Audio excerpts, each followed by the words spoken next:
I wouldn't advise anyone to get married in their 20s. I wouldn't advise young people to get married in their 20s.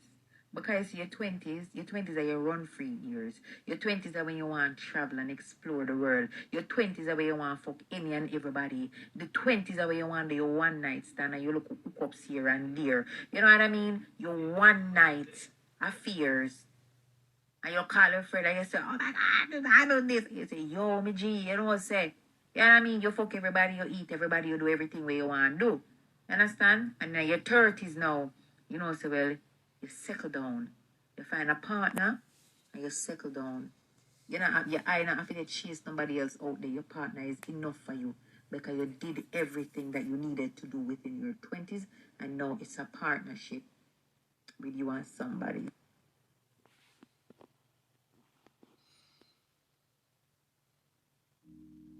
Shalom. First and foremost, I would like to give all praise and glory unto Yahweh, Bahashem Yahweh Shah, Bahashem Rakakwadash, double honors unto the apostles and the elders of GMS who rule well, teach well, being great examples to his younger brothers.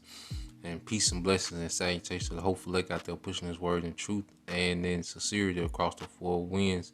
In the name of Yahweh Bashem Yahweh Shah, pushing to get up out of here. Shalom to the hopeful elect, the believers, the listeners, whom have came back to the obedience of the scriptures through faith in Yahweh Bashem Yahweh Shah. And what I want to get into, all right, this morning, okay, is dealing with this retired harlot doctrine. Okay, the retired harlot doctrine.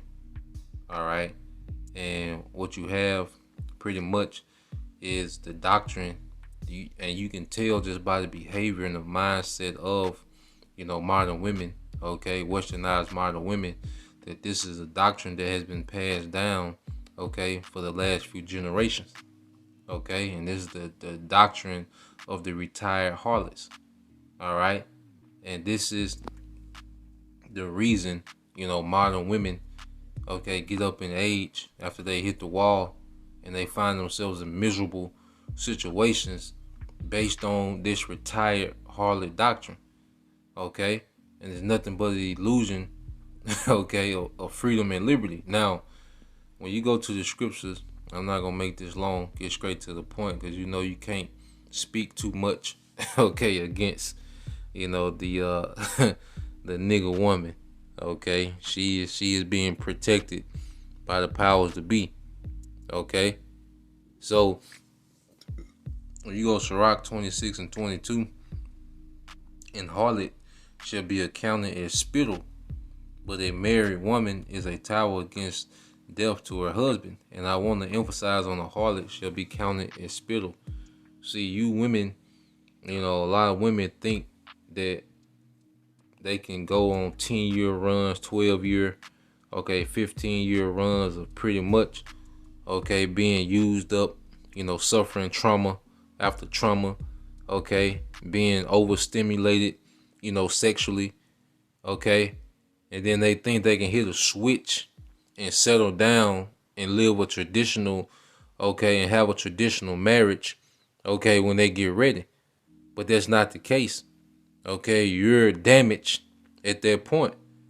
Okay, a lot of times you have children from all these flings. Okay, which is nothing but a baggage and a liability to another man.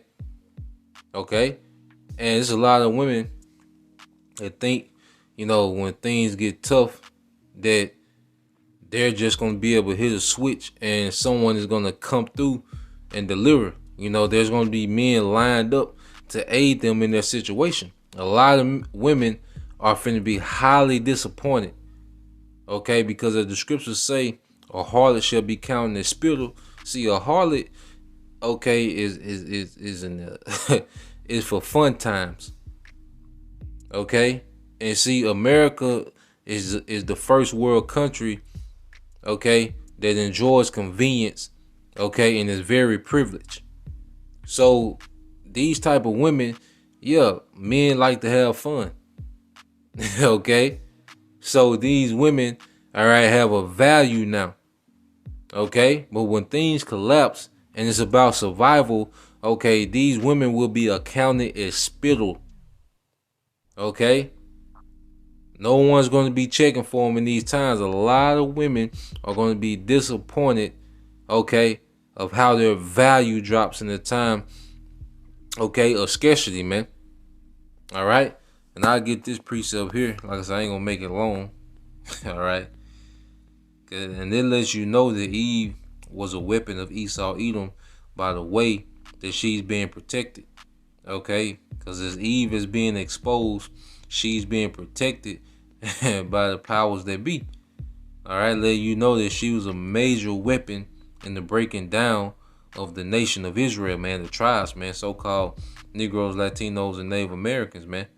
All right, so let's get this in Amos. All right, this is the book of Amos, chapter 7, verse 17. Therefore, thus said the Lord, thy wife shall be an harlot in the city. Yeah, because the women of Israel were born to be the wives of Israelite men. Okay, so the women that was meant to be our wives, they will have a harlot doctrine. They will become corrupted by a harlot culture. Okay, and it says, thy wife shall be an harlot in the city, and thy sons and thy daughters shall fall by the sword, and thy land shall be divided by line, and thou shalt die in a polluted land, and Israel shall surely go into captivity forth of his land. And this prophecy pretty much sums up nigga culture. Okay, drill music and thought culture, man. Okay, which is a major part of black culture.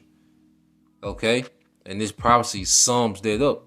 And we see, all right, what this woman is saying, okay, is the doctrine, all right, that women, okay, have lived by for these last few generations, man. Okay, and it's failed horribly. All right, Shalom.